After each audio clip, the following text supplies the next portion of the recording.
పెనుగొండలో ఒక పక్క లక్ష్మీ నరసింహస్వామి స్టాచ్యూ 108 అడుగులు సింగిల్ స్టోన్తో తయారు చేయడానికి ముందుకొచ్చారు.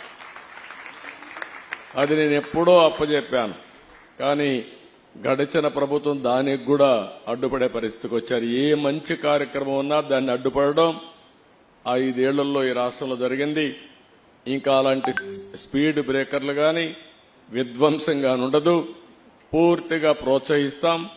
మంచి చేసే వాళ్ళందరికీ చిరునామాగా ఆంధ్రప్రదేశ్ ఉంటుందని, అలాంటి మంచి కార్యక్రమాలతో మీరు ముందుకు రావాలని మీరు కూడా అందరినీ ప్రజలు కోరుతున్నా. 5 కోట్ల పైన ఉన్నాం ఆంధ్రప్రదేశ్లో. తెలంగాణ ప్రపంచం అంతా కలిస్తే 10 కోట్ల మంది తెలుగు జాతి ఉంది. నా ఉద్దేశం ఒకటి, భారతీయులు బాగుండాలి, అందులో అగ్రస్థానంలో తెలుగు జాతి ఉండాలనేది నా ప్రగాఢమైన ఆకాంక్ష, అది నా కోరిక.